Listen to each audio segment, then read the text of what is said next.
Greetings. My name is Arnold Key, and over the past couple of years, I've been writing posts for a blog I call Achievement Factors. The goal of the blog is to promote high achievement and inclusion. When my sons were in school, my wife and I benefited greatly from parents who would share their knowledge about how their children met the challenges of the school, and in return, we would share ours. I thought it would be great to extend that circle outward to include you. So I have lined up a series of conversations with friends, colleagues, and others who are making a difference in the lives of our children. In this first conversation, I'm talking with a good friend of mine, James Rose. He is the director of a program headquartered in DC called Reach for Success. The program helps families build their knowledge of financial aid. We met in the first tenor section of the male chorus at the First Baptist Church of Glenarden. So I hope you'll grab a hot beverage, coffee, tea, or whatever you prefer, and join me as James and I talk about financial aid and popular misconceptions. Thanks for tuning in. So tell us a little bit about the organization Reach for Success. What is it? What is the mission of the organization? What are the main goals? Well, the main goal is a simple goal, and everything else revolves around it. You Okay. can afford college. And Okay. it's that simple mantra that we use, in terms of how we train.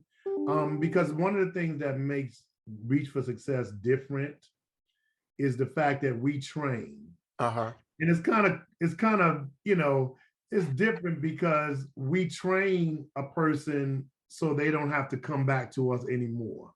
And I Okay. know that sounds strange, but it's equipping them and giving them information and lead ways of where they can go to get information on financial aid, know what they're eligible for.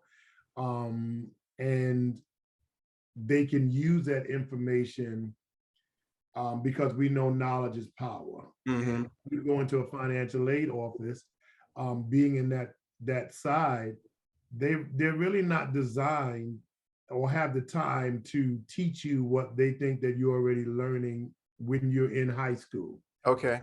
Financial aid and those different things. And so it's really I call it a training ground. Okay. Of course, our target is predominantly the Washington, D.C.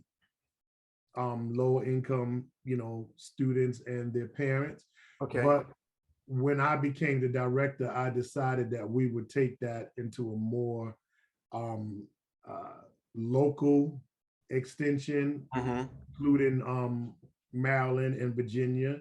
And Okay. now we're actually serving people all over the country. Interesting. So wait, let me go back for a second. So I think what you're basically saying is that you're teaching them how to fish, right?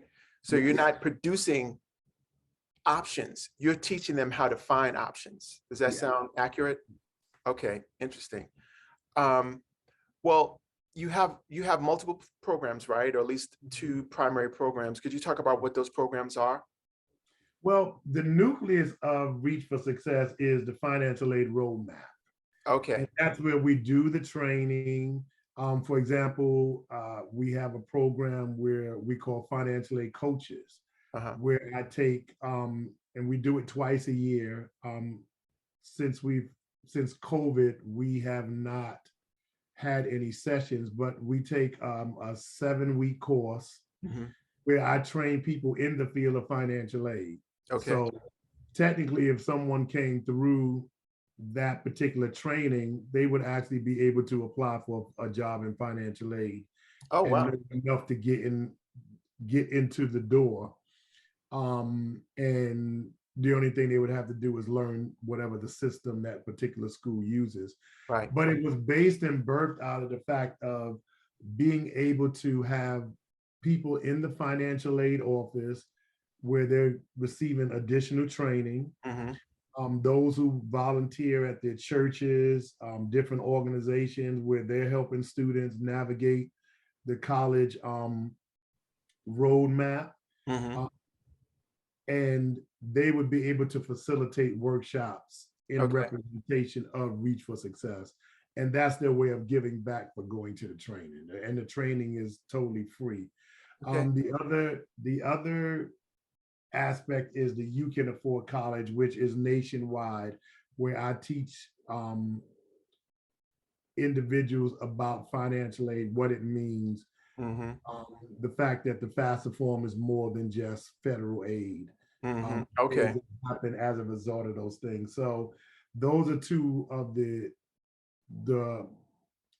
premier programs. We also have Get Financially Fit for College, Okay. where we train the parents of middle school students on saving. We teach them how to save. One of my facilitators, William Bennett, which we call JR. He does a segment called Banking 101. And what it's geared to do, and it's a 6-week session. And what it's geared to do is to teach them, first of all, how to save, Okay. how to invest, um, whatever the 529 savings plan is for where they live, Right. in terms of how to start saving for college. And you're saying middle school. That's interesting. Mhm. So I mean, I definitely when I think about, our boys, so to the audience, we have two boys. One is in college now, one graduated already. So I've been through the process. Well, my wife and I have been through the process. We definitely were thinking about the kinds of schools we wanted them to go to. And we did have 529 plans that we started probably when they were in elementary school. Mhm. But really the point I wanted to raise here is how it's never too early to start thinking about college, particularly when it comes to finances. Exactly. And so, can you say a little bit about what it's been like when you're talking to families about, starting to save, starting to think about, finances for college? What's the typical reaction you get? Well, the initial, especially to Get Financially Fit for College, the initial response that we receive is, saving. That's Mm, a taboo word, investing. mm, mm, And it helps them develop the fact that if you have $5, if you have $10, there are ways to invest that. okay. And you learn the market, Mm-hmm. and you learn how to put your money into a CD, Mm-hmm. a certificate of deposit, an IRA, and Right. how your money builds. Okay. But the initial response is the fact that they're like, oh, these things are taboo, until they really see that it's you don't have to have thousands of dollars Okay. to be able to invest Okay. in growing money Mm-hmm. for your child's college education. Mm-hmm. What would you say are some other misperceptions? So one misperception, or the way when you're calling it taboo, I think what you're saying is that some people feel that somehow it's not right to be using money now, or using money so early to invest. Is that right?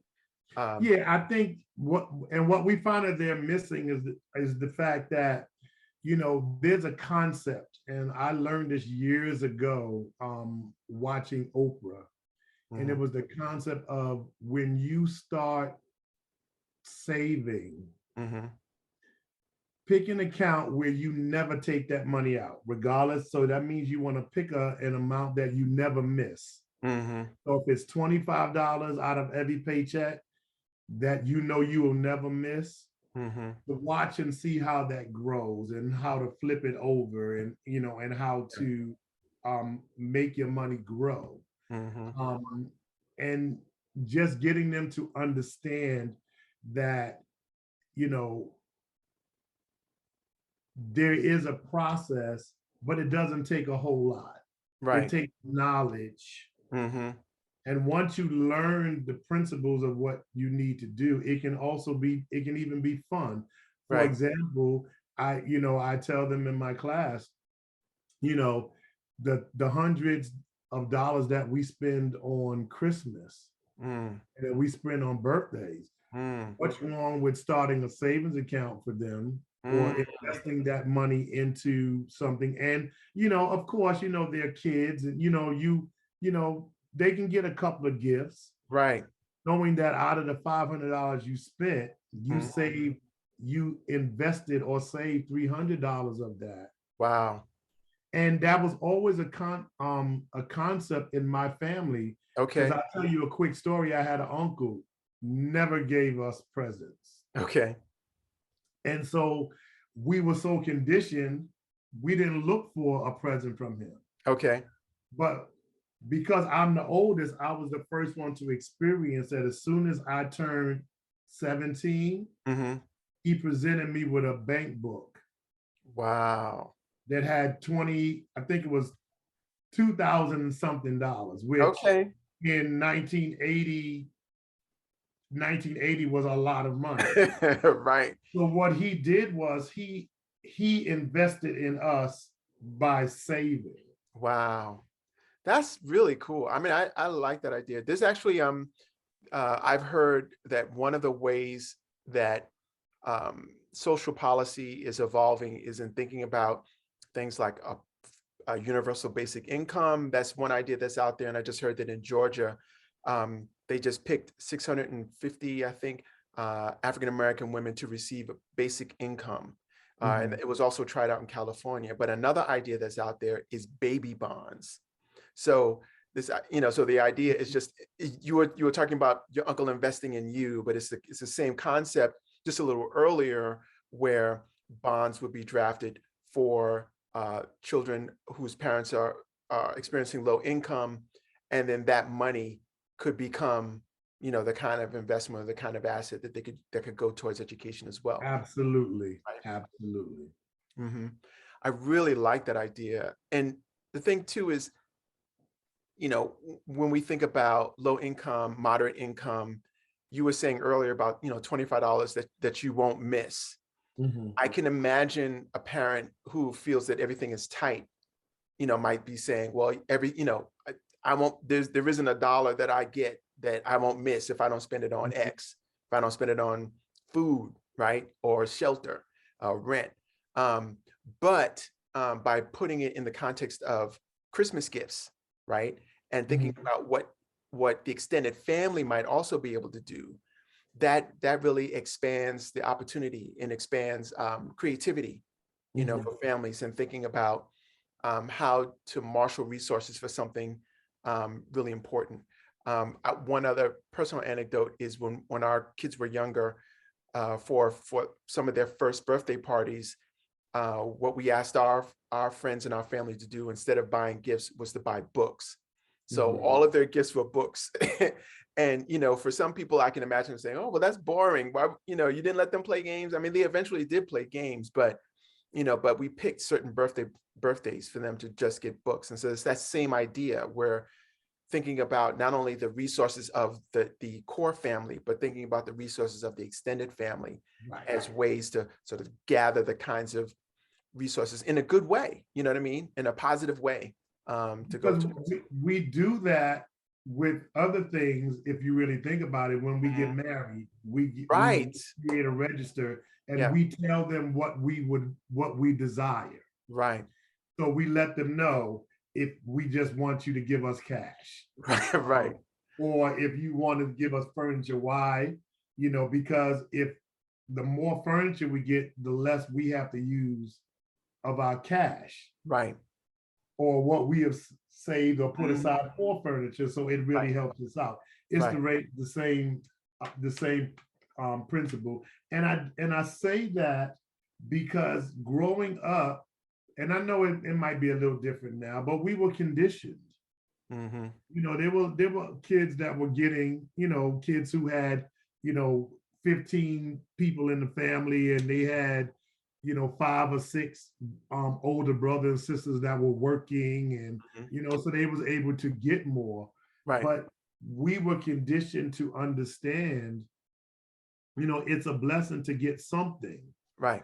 And it was things that were really important. So like you said, I like that analogy in terms of the books, because I'm pretty sure that your children began to be conditioned, Yes. Right. to appreciate it, Mm-hmm. and they're not really focusing on the fact of what they didn't get. Right. Right. Yeah, no, they definitely saw books as valuable. You know what I mean? Like, because it was given as a gift, so I mean, I've heard of, no judgment, but I've heard of, um, friends in the past where they said, "Oh yeah, they put me on punishment, so they made me read." You Mhm. know, so if you think about that, it's like you equate reading with punishment, right? So the book is like a manifestation of punishment. Right. Yeah, Right? that's a a big borderline right there. Right. Uh, now, now for some, it might be a punishment. Right. Right. Um, but, right. um, but wow. Yeah. Um, so yeah, so let's go a little bit more into some of the uh we talked a little bit about some of the misperceptions. I want to make sure we covered all of that, because I want to make sure that the parents who are watching can hear a good slice of what, the kind of advice that you will be providing them when it comes to, thinking about financial aid. So one thing we talked about so far is um, saving early, Mhm. like not waiting until 10th grade or 11th grade, right? But middle school and maybe before middle school, just to already be in the mindset of saving, for college. Is there? Conditioning yourself, right? Mm-hmm, mm-hmm. Um, Um, the, yeah. the other thing that I would say in terms of a misconception, and I have a lot of them, Okay. but I think the major misconception, starting with the FAFSA form, the free application for federal student aid, Mm-hmm, that because we make a certain amount of money, mm-hmm. this is the statement that many parents make, that they're not going to be eligible for financial aid. And Okay. what the misconception is, the FAFSA form is primarily for the Pell Grant, Mm-hmm, which is what they consider free money. mm-hmm, And one of the things that they learn in the You Can Afford College seminar is that it's not really free. It can cost you mm-hmm. if you don't do certain things. Okay. But then again, that goes with the training aspect of what we do. But a lot of them don't know that in order to get the in order for most schools to identify students who are eligible for institutional grant monies is those students who fill out the FAFSA form, Oh, okay. Mm-hmm. because they're already in the system and they draw reports. Okay. This is how they figure out who is first generation Mm-hmm. based on the FAFSA form. Okay. A lot of schools, organizations, you'll realize that even if you don't have to be Pell eligible, Mm-hmm. they require that you fill out the FAFSA form before you even apply for their scholarships. Right. Right. So there's a lot of things, so those are some of them. There are a lot of reasons why they should fill out the FAFSA form. And so Okay. that's one of the major misconceptions. Another reason why you fill out the FAFSA form is you can't get state aid, which is not based on is not need based. Mm-hmm. But you have to not only fill out the FAFSA form, you have to fill it out within a certain um, timeline Mm-hmm. in order to automatically be considered for state monies if you're going to a school in the state that you reside in. So Right. there's a lot of reasons why the FAFSA form is more than just whether you're eligible for the Pell Grant and you don't want loans. Okay, that's good. That's good to know. Yeah, yeah, it serves multiple purposes. Yeah, Mhm. that's good.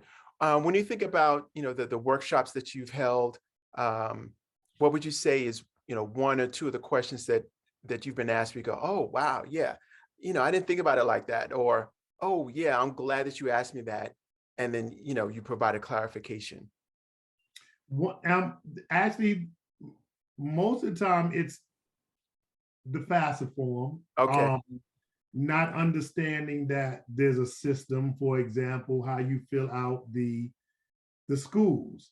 okay, One of the things that they don't realize is that when you fill out the FAFSA form and you choose your 10 schools, mm-hmm. that information is going to all the schools. Okay, However, the strategic thing is to always include the school, a school that represents where you live. For example, Oh. because I'm a Maryland resident, I would put the University of Maryland first.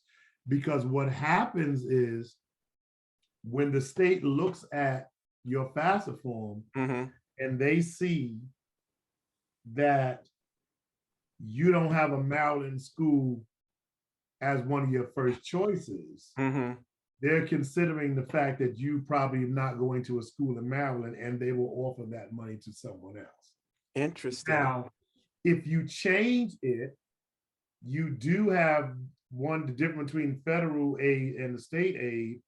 Federal is either you eligible for it or you're not. Okay. With state, you can physically talk to people and, to maybe request more money in something, in a particular funds that you might be receiving. Mm-hmm. And if you change your mind, you can go to Maryland Higher Ed and say, hey, I'm going to this particular school in Maryland, Mm-hmm. can I be considered? Okay. Interesting. But what you're doing is you're putting yourself in a position where you have to ask. Mm-hmm. But if you fill out the FAFSA form right, Mm-hmm. that information is automatically going to go to them, and they're going to automatically get in contact with you, telling you what they can give you if you go to that school. Okay. That's where I get a whole lot of, wow. Right.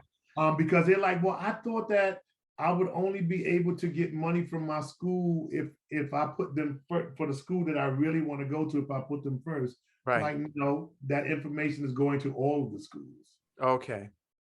And they're not going to process it until you actually do what you need to do for admissions. Right. And you can basically designate your actual first choice in the application to the school itself.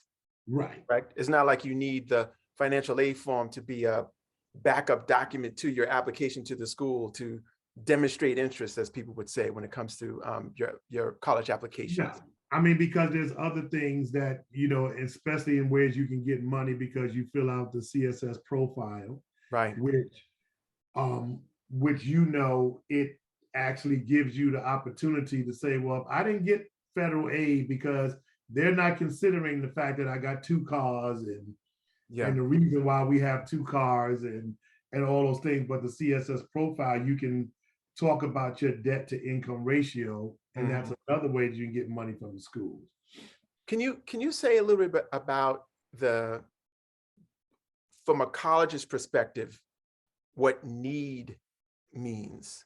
So, there are colleges that make need blind admissions. There are colleges that, talk about, when it comes to financial aid, they talk about, what the family need is. And it's possible that what the family thinks they need and what the college thinks they need might be two different things. Can you speak?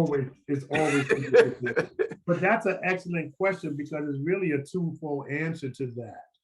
And one is a frequently asked question that we get that wow factor. I didn't know this.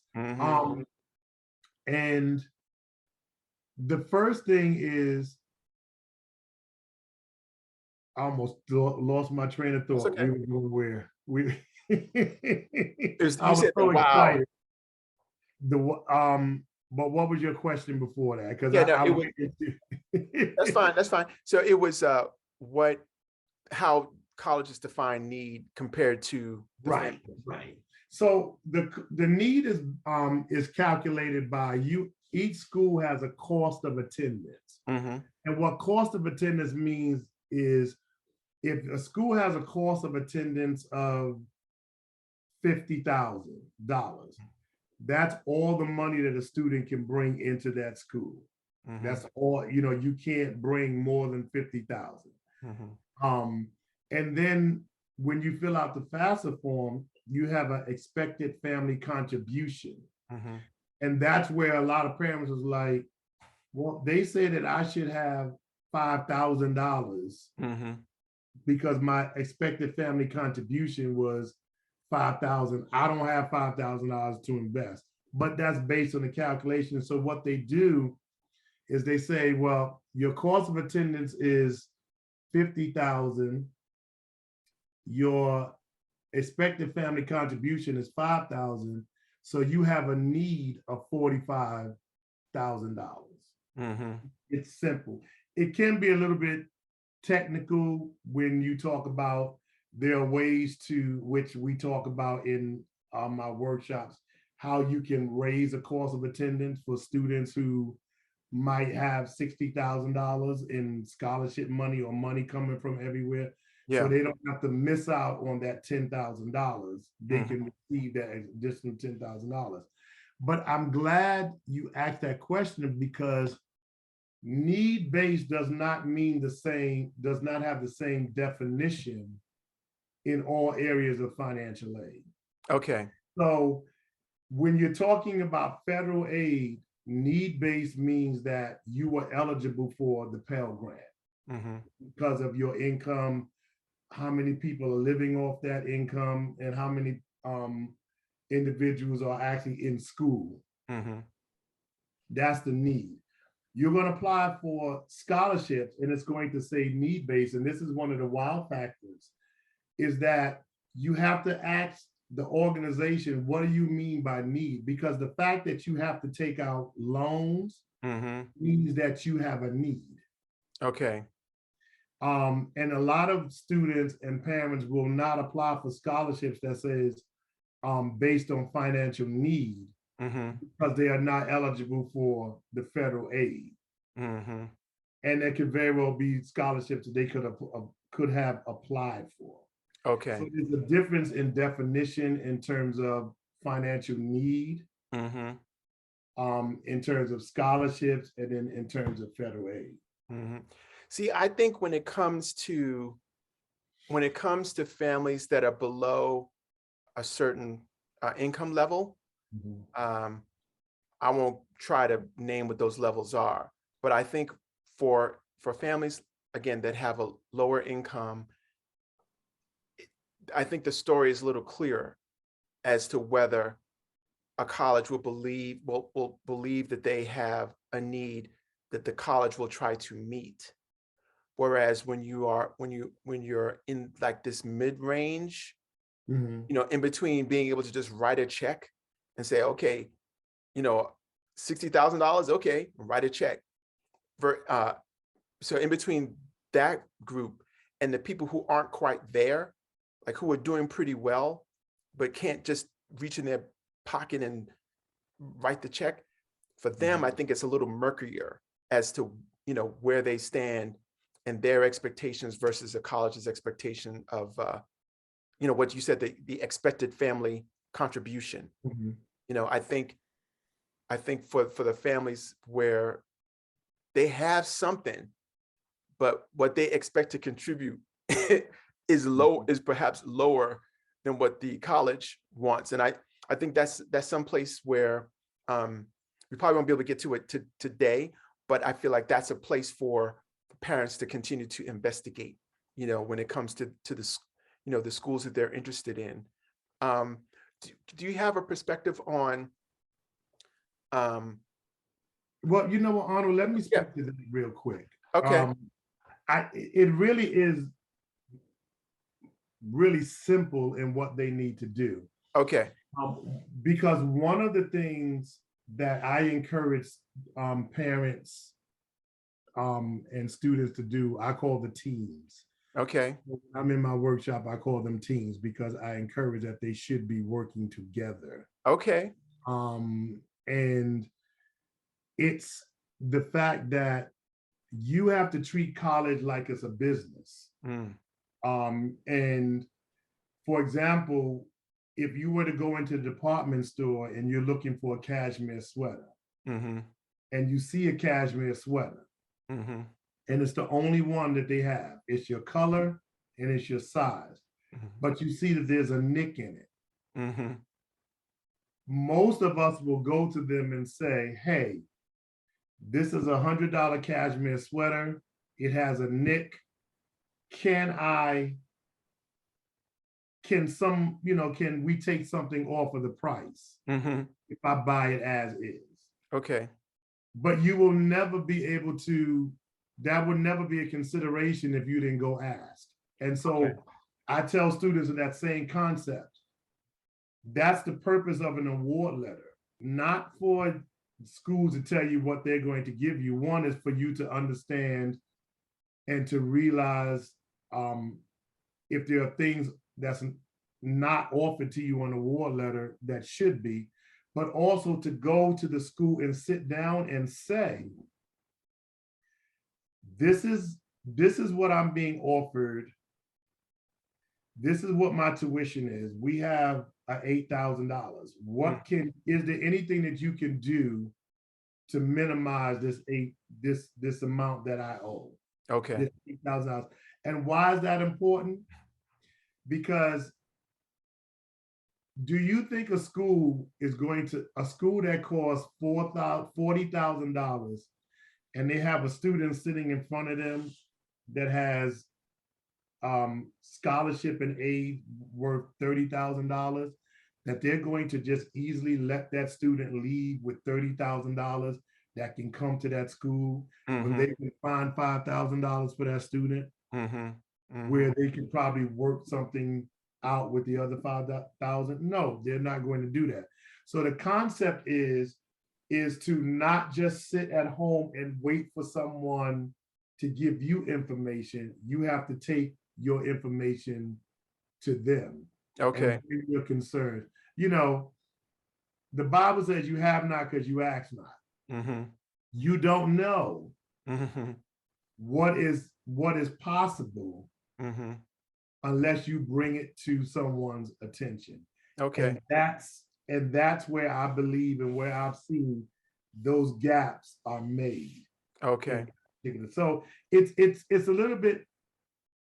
a little easier, because remember what I said earlier, when you have the CSS profile. And so most of the families that I see who are really affected is the middle income families, where in terms of the FAFSA form, they're not eligible. They're making $200,000, but their debt to income ratio, they don't, Right. But that's why it's important to go to talk to someone, because I'll give you this as an example. Say you come into my office and you're in that situation and you have what you have on the FAFSA form.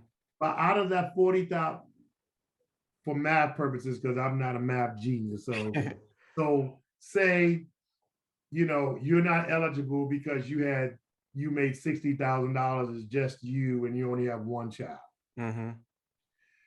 But you bring to my attention that out of that $60,000, you paid $20,000 in medical bills. Because you came to me, I can tell you, well, that's one of those situations where you can do a special consideration. Okay. Meaning, based on the fact that you can prove this, we will reestablish or do corrections to your FAFSA form to show that your income was not 60,000, your income was actually 40,000. Okay. But if you don't come to us with your need, no one is ever going to be adjusted, because those things are not asked. Right. When you fill that form out. So that's good. So we're getting close to the time, but what I want to do is this is really good, because you've covered some topics that I think parents will benefit from. So a couple of things. One, I know you have some other events coming up. So you talked earlier about training, and if what I'm feeling is that some of the intuition that you've developed about the ways that communication can make a difference, that seems to be the kind of thing that could be developed if they were to be able to take part in the training that you offer. Absolutely. Right. So could you say a little more about how they could get more information, how they could, connect with you, or to get some of the training that we talked about? Well, what they can definitely go to our website, which is reach, REACH, the number 4, success.org. And we have a calendar. And in our calendar, we don't only just put what we're doing, we also put what other organizations are doing in the area. Okay. Because one of the things is we don't know everything, Okay. and there is no one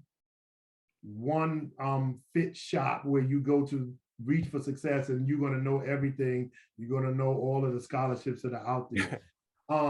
And the reason why I tell people to go to the work to our page for updates of what we're doing is because as we're sitting here, we're talking about award letters. I'm already including, oh, I have to go and create a workshop on how to read an award letter Okay.